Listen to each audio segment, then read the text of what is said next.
Did you see the stylish? Welcome to the Young IPA podcast. I'm James, this is Pete. G'day everyone. It is the 19th of May. It is episode 163. I think I forgot to check, but I'm pretty sure that's right. People with their phones right now will be able to check whether or not I'm correct. But we do have a big show coming up. I think you said one too many last week.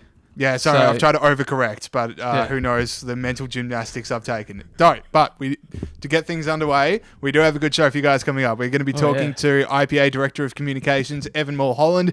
He put in a Freedom of Information request into the ABC.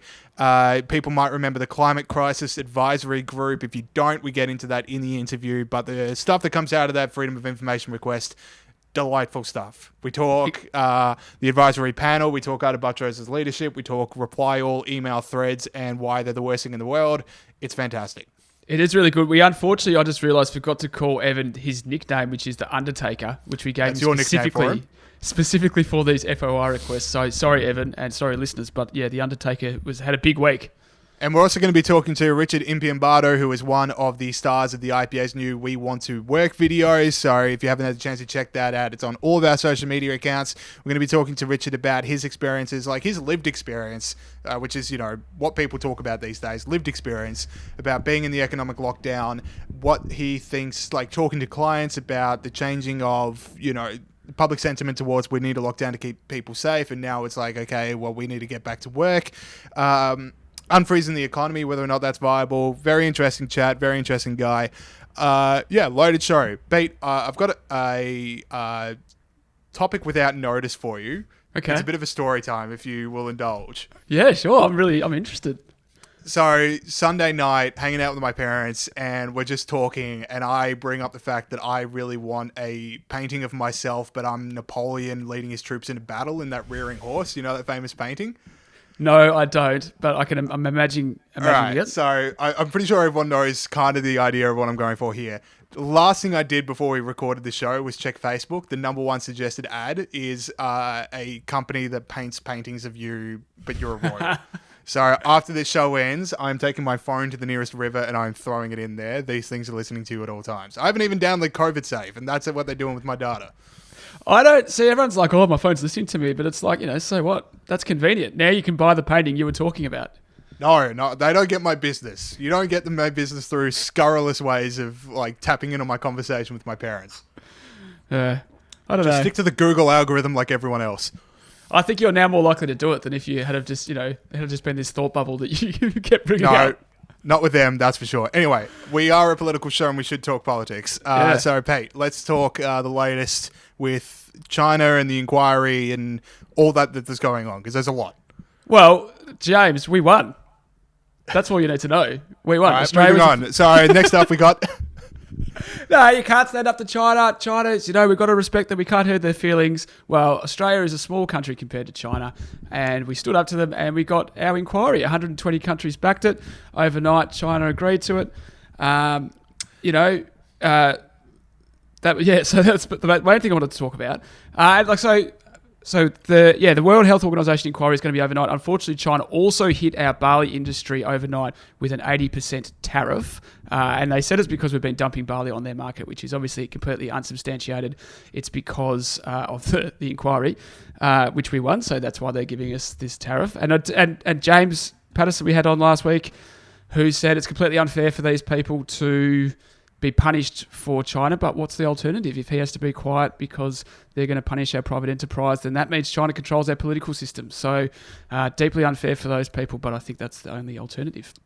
I am slightly more pessimistic than you on the fact that we won, because I know China has accepted the inquiry, but they're like, the grounds are that it's done by the World Health Organization, which is kind of like Mr. Burns accepting an inquiry into the nuclear power plant as long as it's run by Smithers. Like, I don't know if we're going to really get the full scope that we hoped for when we wanted an independent inquiry. There's certainly a lot of water to go under the bridge in terms of actually making sure this inquiry is effective and does what it's meant to do. And like, China can just lie to it anyway. There's no real way to stop them. But I think it's more from the perspective of it started off being like, how could you possibly call for an inquiry? That's so unreasonable.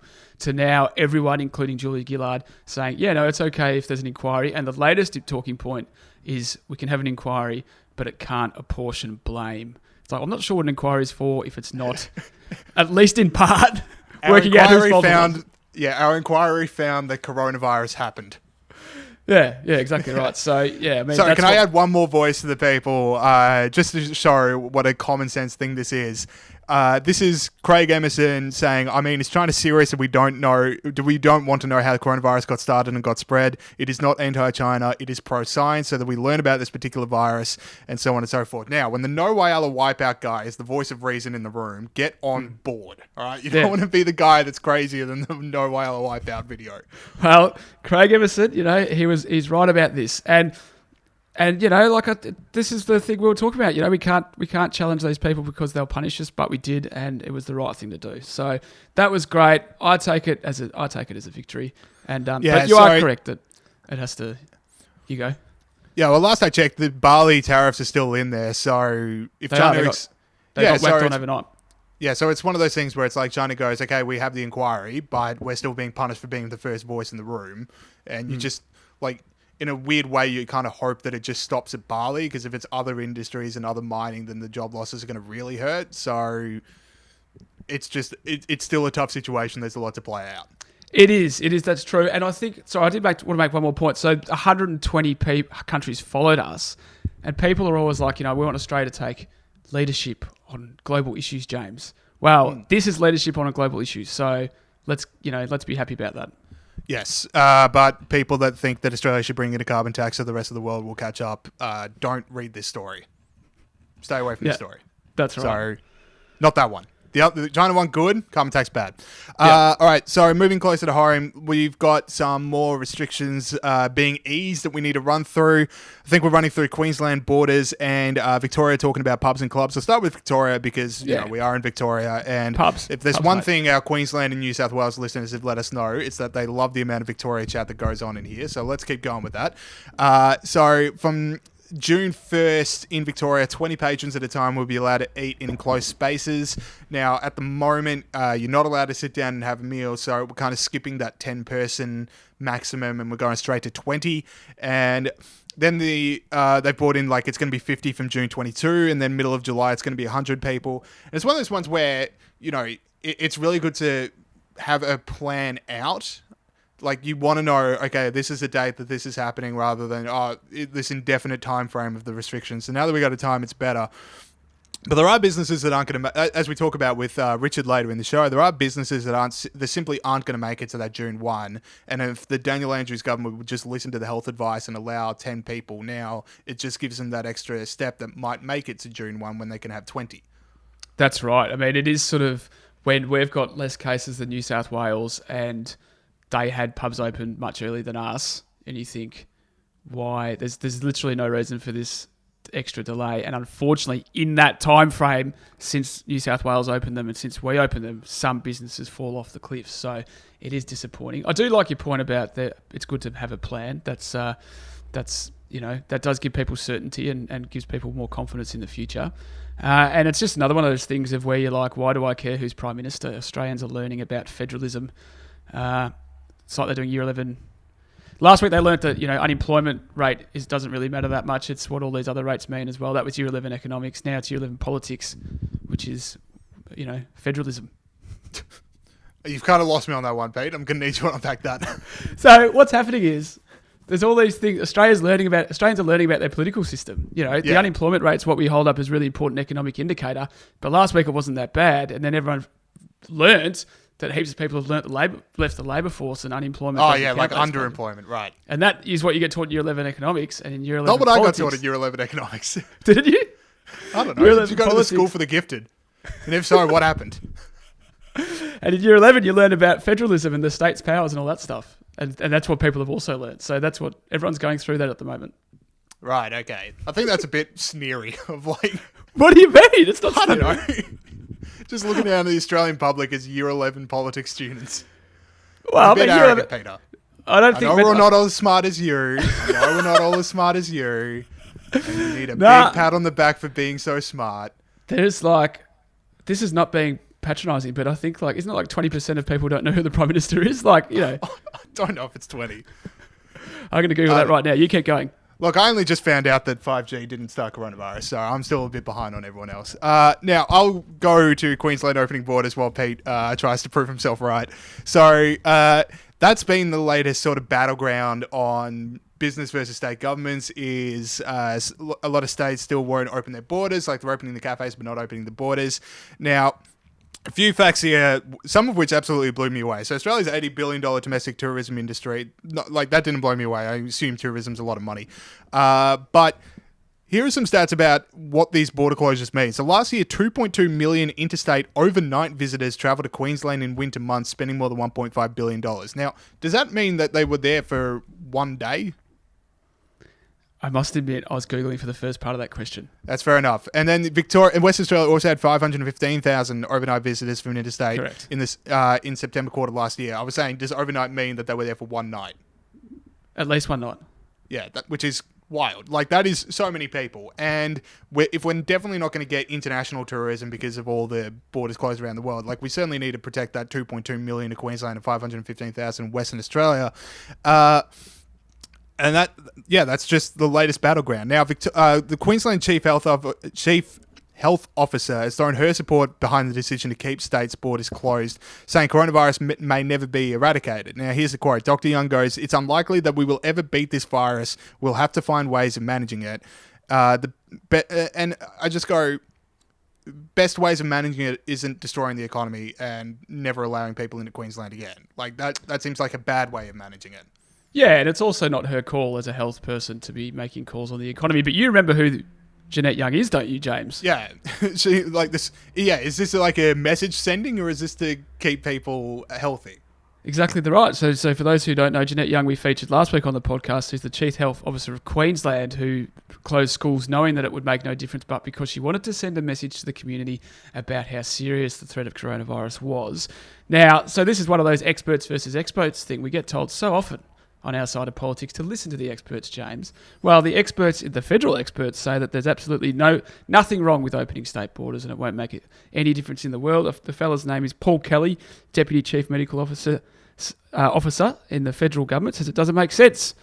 So there's not just one expert that we all have to listen to. Experts disagree. And that's my point. I'm liking the federal health experts getting a bit more out there in the media about what should be happening. Like Brendan Murphy was like, schools should be in class. Paul Kelly saying open state borders. They're puffing out the chest a little bit. They're letting people know, what should be happening. I think they're sort of like, I think on an international level, they'd be getting a little bit of a pat on the back because Australia's only had about 100 deaths from coronavirus. So they're probably getting a little bit of like, yeah, I know what I'm talking about. This is a big career moment for them that they've managed to do this. So they're probably throwing the weight around a bit. Now, Pete, were you able to find out whether 20% of Australians don't know who the Prime Minister is? Good question, because I had completely forgotten that I Googled that. But I couldn't find that figure. What I could find was that 24% of people thought that our head of state was the Prime Minister, which is not true. And would you like to say to Australians that they're not as smart as you? Which is kind of the vibe I'm getting here. It's not that at all, James. What I'm saying is that political... This is some juicy mental gymnastics right now. I was saying that, Australia's political system, not everyone does year 11 politics, mate. People do, art, music. I'm sorry if I just have more faith in people than you do. Anyway, let's move on to heroes and villains if we can. Do you really think that most Australians understand the difference between the unemployment rate and the underemployment rate? And I think they're smarter than we give them credit for. Now, I think that's true, actually. I do There we go. All right, heroes and villains. Pete, these are the grunt the pig freedom snorts, the people that have stood up for liberty and freedom around the world. Pete, who is your hero of the week? My hero for the week is the Hong Kong protesters. There was a piece in The Atlantic last week by Zeynep Tufekci, and I apologise if I've mispronounced your name, Zeynep. He's an associate professor at University of North Carolina who had a piece in The Atlantic about how the Hong Kong response to coronavirus. Now, they've only had 4 deaths in the last few months, according to this article, in Hong Kong, and their transmission rate they can't actually calculate anymore because they're not having enough new cases to be able to calculate a transmission rate. So they've done really well, and you'd think they'd get smashed because they're so close to China. They've got direct rail and aeroplane routes to Wuhan, and apparently 2.5 million Chinese people visited Hong Kong in January. So you'd think they'd get smashed by this, but they haven't.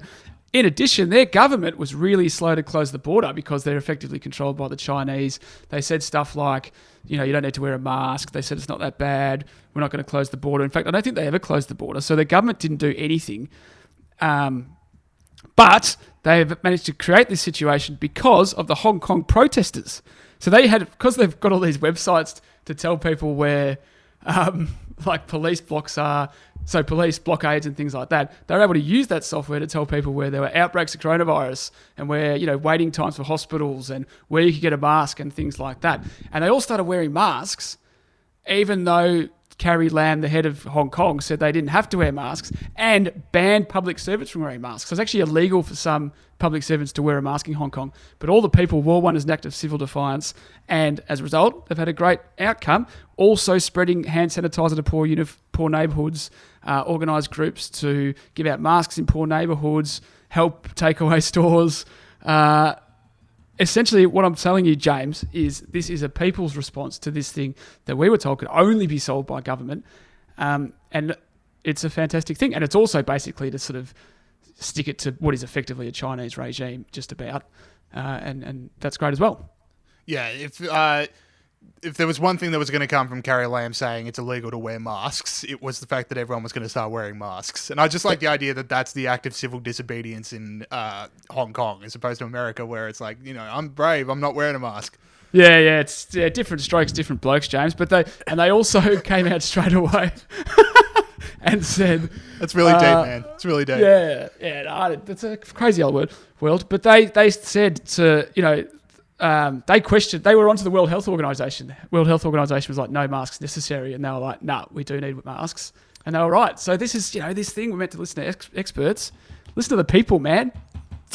There we go. All right. Except the people that Pete looks down on. Anyway, my hero this week is going to be Tim Smith, Liberal MP over in Victoria. More Victoria chat for you. But the thing is, there's so many parliaments that are closed around Australia, like state parliaments, federal parliaments, now back, but there's so few reduced people.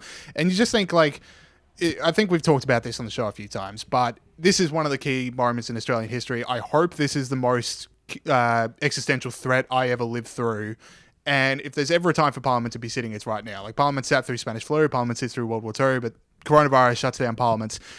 So Tim Smith, a opposition member in Victoria state level, he has taken to opposing, but he's using Twitter and he's using it better than anyone else in the country, is my opinion. He's pushing back against Dan Andrews, who's going against health advice on cafes. He's talking to cafe owners, stuff like that. And it's just good to see that there's actual political scrutiny on some of the decisions being made from other politicians. That's exactly right. We have sort of mentioned a little bit, but probably haven't gone into it enough, is that how it's probably unnecessary to be closing down parliaments. So that was good for you to raise that. Have you got a sample of some of these tweets he's been dishing out? Well, one of them, when he interviewed a cafe owner, just saying you can actually fit 10 people in here and you would like to, and the cafe owner going yes, I would, just strikes me as how is that not an official ad and the only thing the Victorian Parliament did for a week? Yeah, exactly right. And he did a poll. So he'd started calling Dan Andrews Chairman Chairman Dan versus Dictator Dan. Yeah, so, once again, interested in democracy. He's been very vocal. And even so, and obviously we're sort of interested in politics, but people outside the political bubble have also got around this a little bit. My brother, who's not that political, said to me, have you seen, what's his name? Tim Smith on Twitter. He's been going crazy. And my brother, he's only got 4,000 Twitter followers, Tim Smith. My brother would not have known who he was prior to this, really. No, absolutely not. All right, let's go over to villains, which is, the antonym of our Grunt the Pig Freedom Snout. We need to figure out a sound effect for the villain, but... I've got the sound effect. Oh, yeah, of course. Come on, I think I've just blocked it from my mind. I hate it so much. We talk about it every week. Anyway, it's the Extinction Rebellion fake nudie run. Extinction Rebellion did a nudie run, of course, to save the planet, but they didn't get completely nude, which to my mind defeats the purpose. Saul, or Steve actually this week, roll the tape, mate. As Extinction Rebellion protests enter their 6th day. Now, James, hit us with your villain. All right, so there's that old quote, I think it's a Churchill one, never let a good crisis go to waste, and that is one thing that the German parliament certainly has not done. So everyone's talking about coronavirus. Everyone's like looking over what the left hand, and then you can do whatever you want to do with the right hand. And what the Germans have decided to do with the right hand is to make it illegal to burn the EU flag in Germany. So Germany's made public burning of the EU flag or that of another country punishable by up to 3 years in jail. The same applies to the EU anthem. So you can't defile the EU anthem. I don't know how you do it. By the way, the EU anthem is Beethoven's Ode to Joy theme. Oh, you can't. You can do a bit better than that. You can do a bit better than that. I like Ode to Joy. Yeah, but I'm just saying, just you can do a bit more. Like sample it, maybe bring it to another place, do a remix of it, but ripping it off is just nothing. Yeah, but and anyway, don't take a cultural artifact of the place you're trying to destroy and make it your anthem. I think that's just the EU's modus operandi. I think that's just what they want to do. But anyway, that's the thing. Like, that is completely antithetical to free speech to make it that you can't burn the EU flag. So here's a quote from Justice Minister Christine Lambrecht. Burning flags publicly has nothing to do with peaceful protest. She said it stoked up, quote, hatred, anger, and aggression, and hurt many people's feelings. Oh, come on. Protests always hurt people's feelings. I think that's why they're there. But also, like, a burning of a flag, Christine saying it has nothing to do with peaceful protests. Case-by-case basis, surely. Yeah, exactly. There's plenty of peaceful protests where that has happened. Oh, hurt feelings. When people say, let's raise taxes, that hurts my feelings. So why isn't that illegal? Maybe it should be. Maybe we should make it illegal to raise taxes. Anyway. Let's not let a good crisis go to waste ourselves. Let's push for that. Here. No, that's extraordinary. Right. And was there anything in particular was there some incident that they did that in regards to, or have they just snuck it? It didn't seem to be from what I was reading. I don't know if you saw anything, but it just seemed to be, let's get this done while everyone's thinking about Corona. There you go. Well. All right, my villain. Pete, your villain. Yeah, so my villain is the unions of Australia and the Greens pushing for a pay rise or an increase in the minimum wage. The unions want to increase the minimum wage by $30 a week, and the Greens want to make it 60% of the median wage. Now, it's already over $19 and the highest minimum wage in the world, James. The Council of Small Business Organisations Australia, Peter Strong, which is a good name for someone standing up for small business, said if there's a push for a pay increase, the message from the unions is they don't want to have jobs. If they go look the word crisis up in the dictionary, they'll learn something. So I like a bit of a look it up in the dictionary, mate, sledge. So that was good from Peter Strong. But of course he's right. We need 75% of the country is employed by the government at the moment. If we increase the minimum wage, that's going to make things worse. All right, people get unemployed when you increase the minimum wage. There's been studies out of America with different parameters, of course, but they showed that in some parts of America, if you increase the minimum wage from $15 to $16, 10% of the people get unemployed and 90% of people are better off. So we know that most people, when they're on the minimum wage, don't stay on the minimum wage forever. They just stay there for a little short period of time and then they move on to other work. The important thing is to get on the ladder in the first place, James. And if you push people out of those low-paying jobs, they may never get back on the ladder. And the final thing I need to say about this, James, before you can jump in, is that most people on the minimum wage aren't poor. Like over 80% of the people on minimum wage are just, kids from middle-class families working at Macca's. So it's not like, this idea of the single mum struggling away that we need to help is not completely untrue, but a bit of a myth. That was a very informative piece, so I'm not going to besmirch you by saying that it's a Year 11 economics lesson, but that is it for the start of the show. We'll now go to our interviews twofer. Oh, Pete's got something to say. They should be teaching that in Year 11 economics. One of the problems is that they don't teach stuff like this. They teach Keynesian stuff in Year 11 economics, so I'm glad you know that, James. Yeah, looking forward, comes out on Wednesday. We'll now go to our interviews with Evan and... all right, let's go to our interviews now.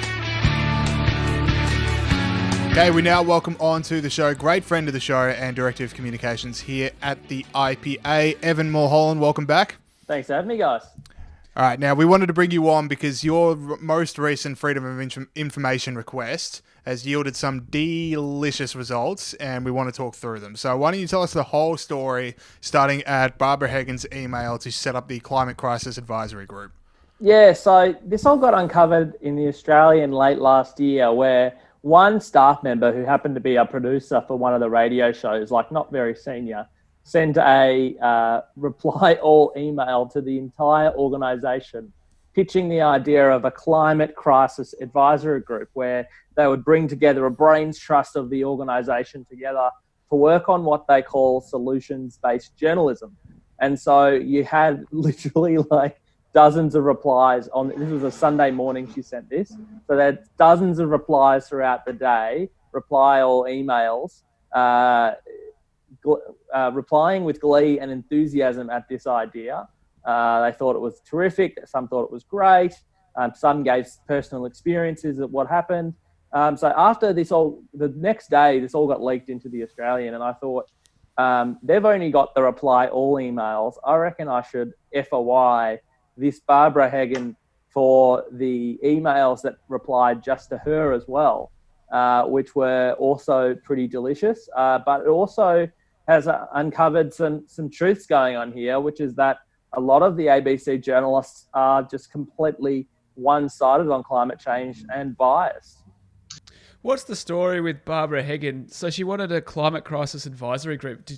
Was she sort of thinking that the ABC is not already a climate change activist media organisation? So she really thought they weren't doing enough? Is that the gist of it? And as Chris Kenny says in the Australian today, many employees replied, giving the impression that the ABC doesn't do enough on climate change, which is completely ridiculous. One of their most senior editorial directors, Craig McMurtry, actually says in a reply that it is unclear to many staff why they wouldn't follow a Guardian-style advocacy role on the issue of climate change, which is absolutely ridiculous. It's a taxpayer-funded organisation that has a charter to be balanced. And you wonder why, it's no wonder why the ABC completely misses debates such as the cost of climate change policies, which was a major debate leading up to the last year's federal election. When you've got staff sending ridiculous replies, as we've seen.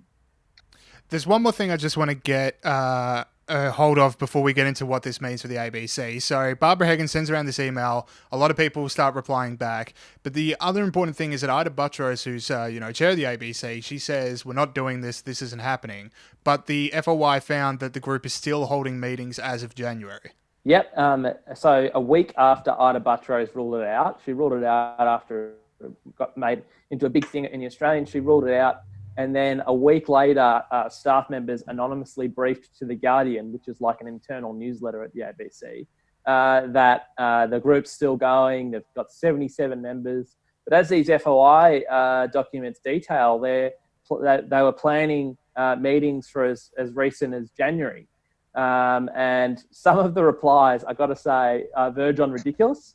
There's one staff member in Brisbane that goes around stealing remotes to the TVs so they can turn all the TVs off. And there's another that, many bemoan the lack of solar panels in the South Bank Melbourne studio. And one states that she's lobbied several times that the ABC charge a lot extra for people that don't use keep cups at the staff cafe. So 2 colleagues I wouldn't want being my colleagues are those 2 narcs. Sorry, can I just seize on one of those? That is the TV remote thief. Like, when I read it, I only saw that they just turned off the TV. I didn't know that they then subsequently took the remote away so someone would have to ask for it back. Yeah, they went around taking remotes so they could control when the TVs get turned off. And funnily enough, one person also discusses how, the electricity usage in the Hobart studio and the amount of lights that get kept on and TVs that get kept on. Tasmania is like 90% renewable energy, most of it by hydro. So, I don't know why they're complaining about having lights on and power on. So, Evan, I wanted to ask you, what is this advocacy journalism that The Guardian undertake, just for those who aren't familiar with what that is? Yeah, so Guardian is a private media outlet, and I have no issue with The Guardian taking an advocacy role to their issues. It is their right as a private media organisation to do that. Where I do take exception is ABC staff who hold similar opinions to those of The Guardian, disobeying what's laid out in their charter and taking an advocacy role to what they're meant to do, which is being partial journalists, because they are funded by the taxpayer. And it appears that many in the ABC don't think they're doing enough on climate change, which is just ridiculous. And many at the ABC think it's their role to be involved, not just report on the debate, but be involved in the debate. And no wonder why they completely missed the issues facing coal workers in Queensland. They basically cheered on Bob Brown's convoy until they saw the photos of some towns like Claremont in north and central Queensland. And then they reported about how some of the publicans and locals intimidated several people on that convoy. So it is no wonder they are completely out of touch, and some of the responses just verge on ridiculous. Let's talk about the solutions-based journalism aspect of it, because solutions-based journalism in its own vacuum, I'm like, sounds great. Like, I love journalists trying to find solutions to problems and pressure governments. But were any of the solutions that you saw in your Freedom of Information requests about climate change stuff like climate adaptation or moving towards nuclear power, or was it all, did anyone happen to go against what Barbara Hagan outlined in the original email? No, none of them mention nuclear energy. None of them mention, the technological advances with gas. They all mention wind and solar and the use of wind and solar by the ABC, but how they can advocate those technologies. That's what appears to be solutions-based journalism. Journalism is a search for the truth, but what solutions-based journalism seems to be is starting with an endpoint and then working back from there. That's not journalism, that's activism. So, Evan, did anyone suggest ABC employees taking a pay cut and contributing that pay cut to renewable energy generation? Because that seems like a really practical way for me to solve this problem. That is a very practical idea, and given the enormous salaries some staff members at the ABC are on, wouldn't be a bad idea for them to put the money where their mouth is. But I think, 74% of people want those over 150,000 to take a 20% pay cut. That should also include people at the ABC. We're seeing the private media shed jobs left, right, and centre.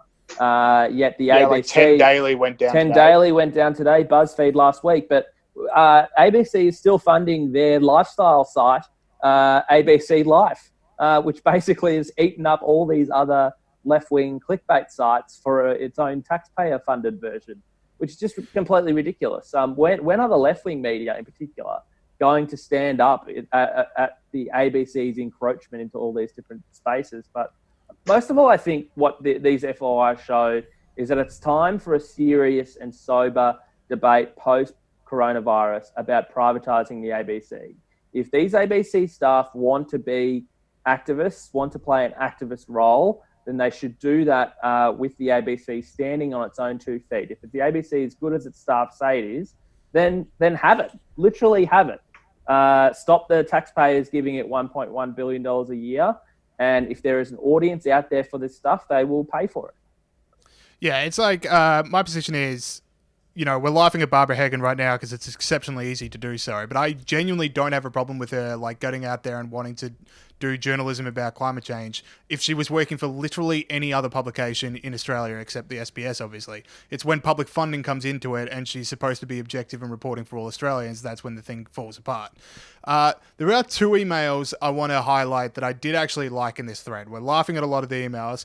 One, the name was redacted, but it was, colleagues, could you please use reply rather than reply all? Thank you and my apologies for the reply all. And then Gavin Morris, who's director of the news, replies to that, for the love of God, thank you. Now, is there anything worse? Those 2 emails, they're fine with me. Is there anything worse in corporate life than getting on caught on a reply all email thread?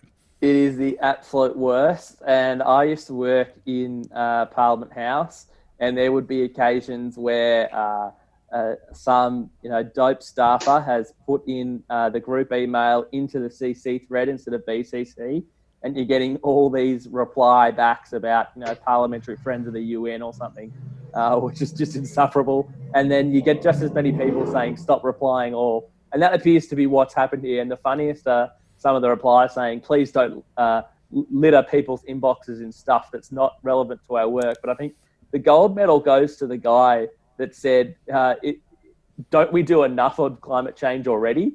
So there is one person at the ABC that thinks correctly, and now that these are published, I doubt that he'll be there very long. Yeah, probably listening to this podcast, so shout out to that guy. So quick story time, and I'm sorry to interrupt your question, Pete. When I've said on the show, like I started the IPA working 2 days a week, and Rob, who was working there, sent an email to the entire staff, and I accidentally replied all saying, "Thanks for the update, you big idiot." And I don't remember that. this is like very early days. But the best part was no one even registered that it was a mistake. That was just apparently the reputation I had at the time. So how it was big idiot? That's what you called him. Yeah, I called him a big idiot. That could have been a lot worse. That could have been a lot worse. There you go. Yeah, that's just an insight into a young James Bolt's sloppiness. He's not like that now. He's that's still something that will probably happen again. Like I'm not saying that part of my life is behind me just yet. Oh, that's fantastic. I wanted to just, unfortunately, take this in a serious direction one more time, and that's, Evan, can you please... Now, we should have mentioned this a little bit earlier, but the poll, we were talking about the ABC being out of touch. The IPA did a survey or commissioned a poll back in Feb about the ABC and how only a third of Australians thought that they represented their views. Why don't you talk the viewers through that one? Yeah, so we polled people on their thoughts on the ABC, and only 32% thought the ABC represented their views, yet 100% of taxpayers are forced to fund it. So I think that really says something stark in that, a lot of media companies have gone towards slants of various ideologies because that's where the market is. But that's not the charter of the ABC. That's not what the ABC is for. If it wants to be the go-to left-wing news site, then it should not be funded by taxpayers. And once again, it is time for a serious debate about privatising the ABC when we're going to rack up $1 trillion worth of debt. Can we keep affording to pay $1.1 billion a year to an organisation that is so clearly biased and out of touch with mainstream Australians? I got one more serious thing I want to ask about this, and it might be hard to answer, but when Ida Buttrose came in, she was sort of like the way that conservative voices would start to get back at the ABC. That was kind of the billing at the time. And then 1 week in, she sort of extends an olive branch to the left by giving that interview where she says Andrew Bolt would never have a job at the ABC. Does this climate advocacy group and the fact that, she tries to shut it down, but they're still talking and they're still trying to have meetings, sort of show that there's still that friction and the ABC doesn't exactly want to be led back to objectivity? Well, there clearly is. She said that... it's an idea that's not going to happen, the Climate Crisis Advisory Group, because she, the managing director and the management team thought so.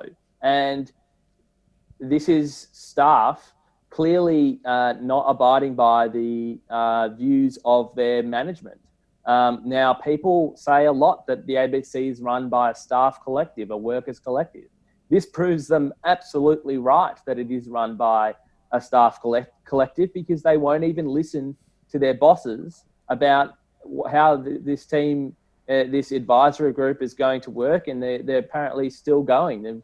They breached to The Guardian that they've got 77 members, and judging from the email, I guess that's about right. So, Evan, what's next with this story? So it's come out now. It's in The Australian with Chris Kenny. We've done some stuff about it.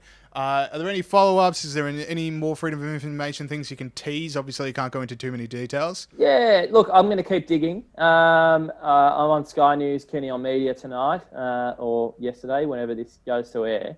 But there's a lot of references in there to a Microsoft Teams group that they started. Now, I think that is FOI ball, and I should have been given those documents, but the ABC... It's certainly going to be juicy. Now, the ABC actually wrote a news article about how politicians and public servants, all their WhatsApps and Slack conversations are FOI-able. That's the Information Commissioner, so that's the big chief of FOI in Australia. And so if Slack is considered FOI-able according to the Information Commissioner, then surely Microsoft Teams is as well. So I've gone back to the ABC and demanded, or asked nicely, that I should have access to all the transcripts of those conversations.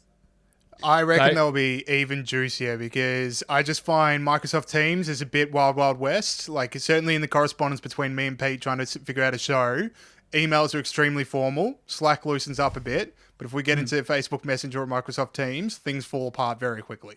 Yeah. If I could FOI the IPA, I'd definitely plug in. You'd be like, how do these two bozos hold down a job? Yeah. That's where you find out the truth in Messenger. No, so Evan, you're a holiday beard guy. It's looking pretty thick at the moment. Does that mean it's now a locked-in feature? I'm not sure. I'm keeping it around for a while. I did have to get it groomed. Manhor Melbourne on Little Collins Street. I'll give a plug to them. They're back. My hairdressers are back open. That's the name of the hair salon I go to. But it's. I don't know if it's locked in 100%, but definitely keeping it around while we're all in isolation. Oh, I want to go on record. I like it. Thanks, mate. The James Bolt, he likes it. That's the vote. I got one last question. So stepping away from ABC, stepping away from Evan's manscaping efforts, Pete was on Weekend Live this weekend, and you're our media man, our spin doctor. You take our policy team and you get them ready for media so they can get out into the world of just into the big wide world. How do you reckon Pete went? What were the strengths and weaknesses? I thought Pete did really well. So on the Weekend Live, it's the IPA versus the Australia Institute, and the Australia Institute is just so predictable. They're like, there needs to be a bigger role for government in the recovery, and government's going to need to bail everyone out, and this, and that. And Pete just completely predicted those moves and smashed them with the argument that we're going to need to grow the economy, going to need to unleash the market and cut red tape and cut taxes. So he was definitely on message, and I thought did really well. Yeah, that's right. So you got to pay $176 billion cut red tape burden for Australian business, James. Don't forget. It's all Josh might want to plug in his Sky clip into this. I had my own scouting report on Pete on Weekend Live I want to get into. I liked it as well. It was unnervingly serious, Pete. You were just to extend the metaphor that we built before, it was very much email thread Peter and definitely not the Facebook Messenger Peter that the good people listening to this podcast have come to know and love. And also very earnest, the way you put yourself across. Also, again, different to the steely resolve of authority that we know so well. You go. No, how did you think you went?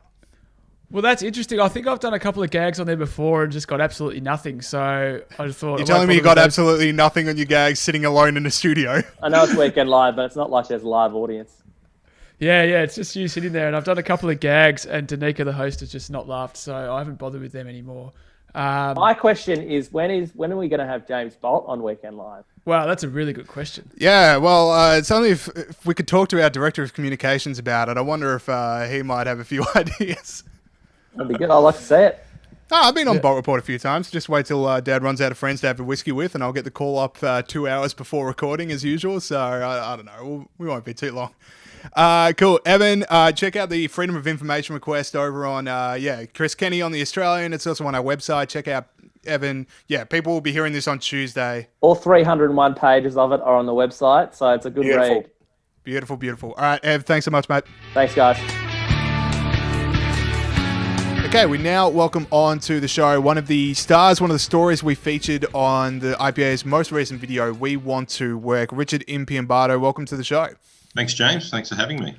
Now, the We Want to Work video was something the IPA did because we thought there's a lot of people out there getting affected by the economic lockdowns. There's not a whole lot of seats at the table from small business communities when they talk about the committees to reopen Australia or when they talk about extending lockdowns. And we wanted to start highlighting some of the people that are being affected. And Richard, you were one of the people that was in the video. So why don't you give people that haven't had a chance to watch the video yet, which by the way is on all over the IPA social media accounts, for the people that haven't been able to watch a video yet, how has the economic lockdown affected you? And thanks for the intro, James. Not only my business, but a lot of the businesses that we deal with. So my business, Moto Property, we sell, lease, manage mainly retail and commercial property, as well as industrial and some residential. So when we manage property, a lot of the property that we do manage, it has cafes, restaurants, bars, shops, gymnasiums, travel agents, offices, that sort of thing. So for us, it was not only the decline in our business and how that it was caused by the lockdown, but also too dealing with other people's stresses in terms of dealing with rental deferrals. So for us, it was the big key day for us was Friday the 13th of March. From that point on, we'd all seen the images out of China, then Italy, Iran, and all of that with lockdowns over there. But it all became quite real for us about the 13th of March. The day before, you'd seen Morrison and Frydenberg come out with their first stimulus package. So for us then, it was a lot of businesses that we then dealt with went into lockdown, and then retail operators were forced into lockdown soon thereafter. So with that came a loss of revenue. So therefore then it's the whole stress of we can't pay our rent. So therefore for us, it was literally dealing with hundreds of landlords and tenants in trying to negotiate outcomes for them in terms of how they get through this period. Because as I mentioned in that video last week, when you've got no income, you can't pay rent, you can't pay anything. Great plug of your business there, Richard. I can see why, you're a successful business operator. Now, you, as you mentioned, obviously deal with a heap of other businesses apart from your own. Do they have the same sentiment about the lockdown as you? Like, do they see it as something that's necessary or as something that has gone too far and has affected them too much? Look, Pete, really good question. So at the start, and I was certainly one of those, when we saw, and I always go back to late January into February, we all saw those images on news come out of Wuhan where the whole city was locked up. And everyone thought that there was this dreaded flu-like illness that was going to come and infect a lot of Australians. So therefore, one thing that I've always kept in my phone is a copy of the Sydney Morning Herald front page, I think it was late March, that said it predicted Australia would have between 50 and 150,000 deaths. So me, like a lot of the businesses that I deal with, we were, okay, let's lock down, let's try and flatten the curve, as we all got to know, to get on top of this, because none of us wanted to see our hospital systems overwhelmed. And a lot of that did come from fear. As that kept rolling through, and I mentioned that stressful period between the 13th of March, mid-March until Easter, where we were negotiating, it was a tsunami of rent relief and deferrals that we had to negotiate. Once we got to Easter and we saw the lowering of infection rates week by week, and it's been continuing since, the sentiment has completely changed, where the whole reason we went into lockdown was to not overwhelm doctors, nurses, the hospital system. That's now happened. And you now see the difference in language from the Victorian Premier to other premiers, where we've all seen what's happening in the Northern Territory, WA, South Australia. So that's really highlighted and put a lot of anger towards not only the business owners, but people who work for these businesses. The fact that, okay, the reason we went into lockdown was for this reason. We've done that. Now it's time to get back to work. Yeah, absolutely. So one of the more popular ideas when the lockdown was introduced was that you can freeze the economy, and once the lockdown isn't necessary anymore, then you can unfreeze it and everything goes back to the way things were. The businesses you talk to, is anyone going to be able to unfreeze like a light switch, or is it going to be a very long period of time? And I mentioned this in that interview last week as well, this notion that a lot of small business operators have this pot of cash, have quite a lot stored away, is quite wrong, because to operate a small business in Australia is very, very expensive. And it's one of the things that the IPA very much advocates, the cutting of red tape. That will certainly help in that regard. But if you have a look at some of the statistics here, Australian small business, so a small business is classified as employing up to or below 19 people. You've got 2,065,000 small businesses in Australia, which actually employ 97% of Australia's workforce. The pain subsequent to when JobKeeper ends is, in my opinion, going to be quite enormous. So therefore, it's that then domino effect. You've got private investors who typically own strip retail, office buildings, etc., where rent's going to go from here to here. So therefore then lowering the values, the banking system, it's a massive domino effect here, which is going to be for years ahead of us. Richard, we've talked a little bit about the video. It's been all over social media, on the IPA website, etc. Have you received any feedback from your performance in the video so far from friends, family, or randoms? Yeah. Some good and some bad. Look, I'm on Twitter, so most people, most people who are on Twitter aren't complimentary of it. But yeah, look, I have found it quite complimentary. One point that I've really noticed with this is people who are unaffected, if their income is unaffected. They don't really care. And Adam Crichton's actually written a very, very good article in today's Australian saying that a lot of people where their income is unaffected, they've actually quite enjoyed this period. Their commute time's a lot less. They've spent a lot less money. So for them, it's been great. Obviously, people in the public system, their income is unaffected. And then for me, I had a very lengthy discussion yesterday with a private landlord.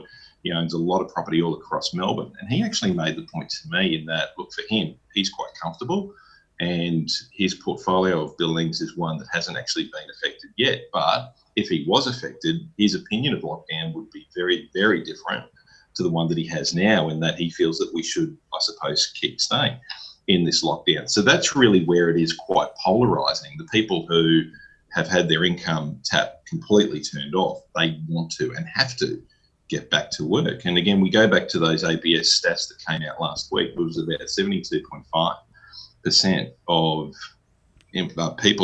people in Australia are now either employed by state, federal, or local government, or are on JobKeeper, JobSeeker. It's completely unsustainable.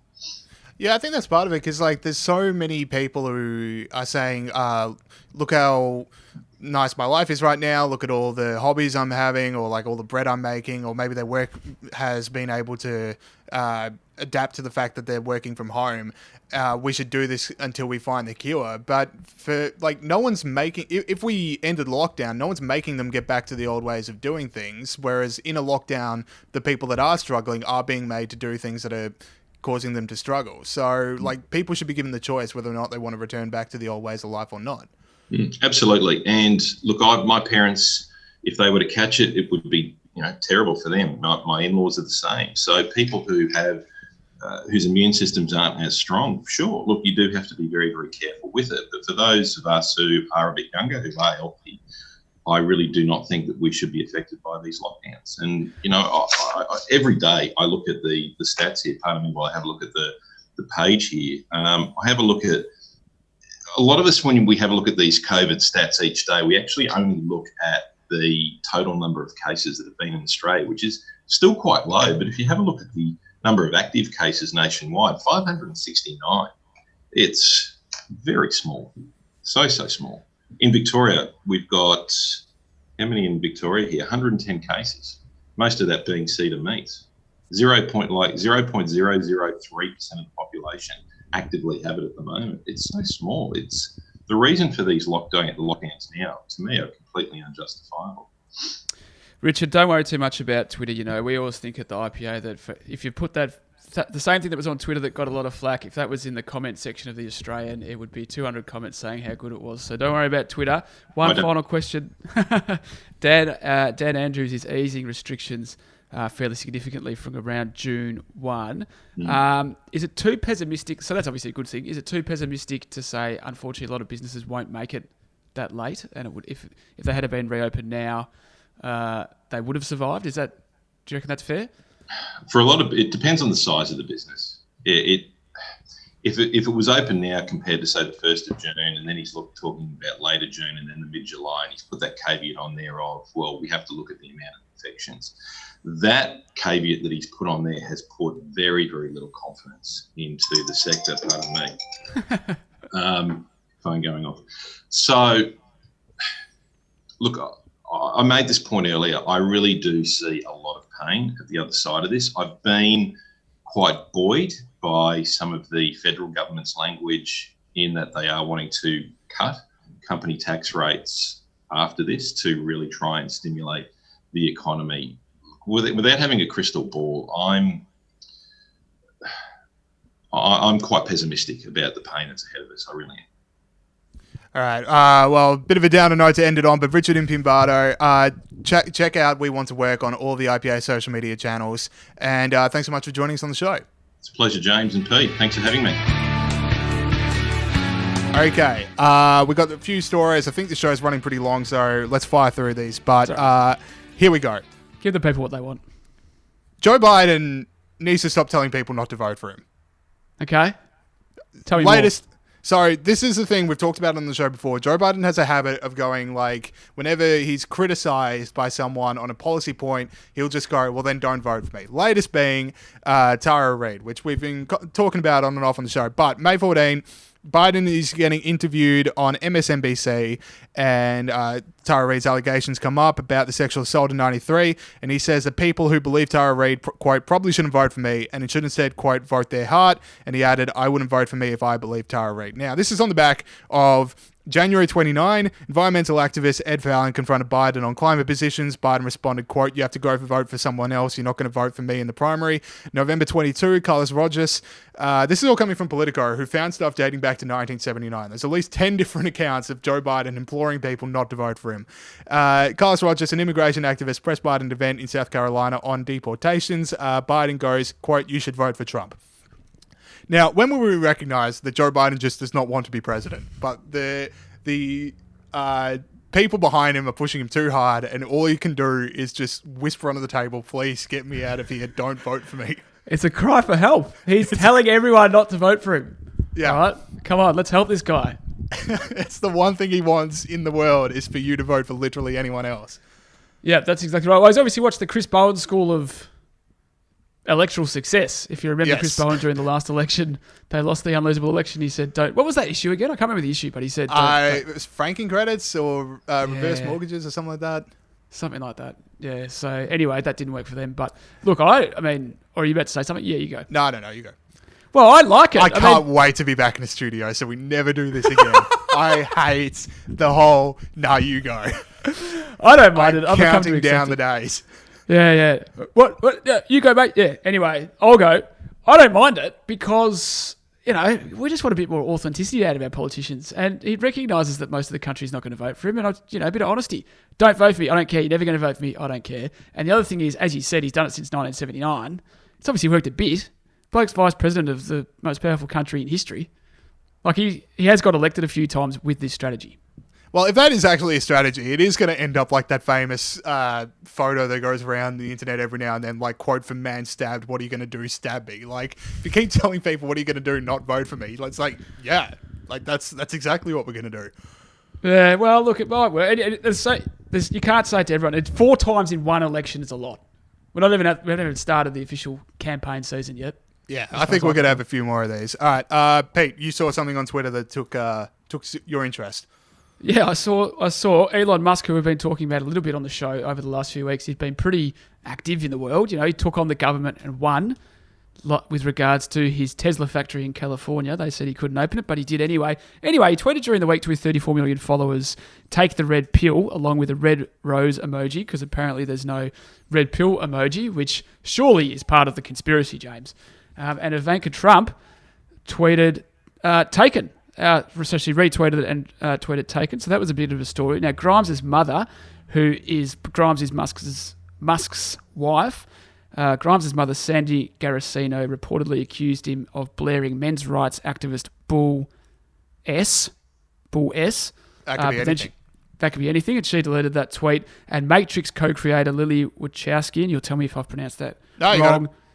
Beauty said, you made a movie... that she had a go at it as well, which I thought was a bit rough because, you made a movie about questioning reality and you had this incredible trope in it, this red pill thing. And now that's exactly how people are using it in popular culture. You started this. Like, what did you expect people to use it for? Anyway. So there's because, in classic Elon Musk fashion, it's not entirely clear what he means by the red pill. So I'm going to give you the choice of 3, Pete. Elon Musk has either come out as Republican, as a men's rights activist, as his mother-in-law seems to say, or 3, we are actually in the Matrix and Elon Musk is the only one that knows. I don't reckon it's any of them, but I reckon the third is most likely. Yeah, that we are in a simulation. I doubt he's we almost certainly in a simulation. No, I mean, I doubt he's a Republican and he wouldn't be a men's rights activist. I just think he's a mad genius troll like Kanye. Like, he's just going off his head. He doesn't know what he means. He's just shooting from the hip, mate. No, I think it's like my gun to my head. As much as I would love to talk about simulations for the next 2.5 hours, I think it is Republican because he's staring down the California government over going to work. I think he's just sort of going like, this is not the way things should be. So anyway, last story I got here. So absolute gold headline followed by a pretty disappointing article, but I just want to bring attention to the gold headline. People of color experience climate grief more deeply than white people. There you go. That's pretty much all that needs to be said. It is an article on Vice. I read the article trying to find like a great quote to convey the message or convey like maybe it was even funnier. I don't say this lightly. I'm genuinely stupid for having read that article. Like, it just seemed to be here are 5 authors I talked to who like to write and they're angry. Like that seemed to be the entire article to me. Well, me and James had a bit of a disagreement about this because I thought it was going to be a completely stupid article that we could make fun of, but it was actually what I called a well-researched, well-written article that was also completely stupid. And it has in it ideas that are very influential in the world at the moment and require a serious response, and we shouldn't be putting this in the funny end of the show. So that was what we argued about. But yeah, it was completely stupid. What statistic was used? Like what research was cited? It was like, I just talked to this author and they said they were sad. Well, I can't remember the whole piece off by heart. I can't remember any statistics, but getting, a range. So she had, psychologists, she had politicians, she had authors from all around the world. I mean, this is, I don't know how interesting this is to people out there, but I felt like she marshaled her evidence well in terms of writing what she thought was a good piece. People can go out there and read the article and decide for themselves. I still think it's stupid. And I also disagree with the premise because I think the climate protest rallies are the whitest thing in the world. I've said it before. I will say it again. Like, genuinely, like, what is a wider event? Like, a climate change protest or a Reclaim Australia rally? Because, like, it is a razor-thin margins. Yeah, and exactly right. And that this argument that, economic growth is not good for ethnic minorities and it's not good for Indigenous people and it's not good for people in Africa is very influential, and it's wrong and it's so dangerous. And we give up the opportunity for those groups to have economic advancement on the back of this idea that they think about economic growth differently from Europeans, and it really gets my goat.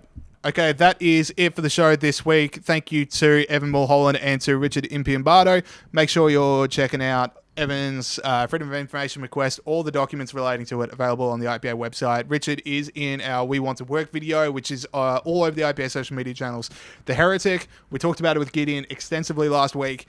That is now out for IPA members. You can go to ipa.org.au. All the details are there. If you're not an IPA member, it's coming soon, but become an IPA member. You can listen to it now, and also you should just be a member anyway. We'll see you guys on Friday. See you Friday. Bye.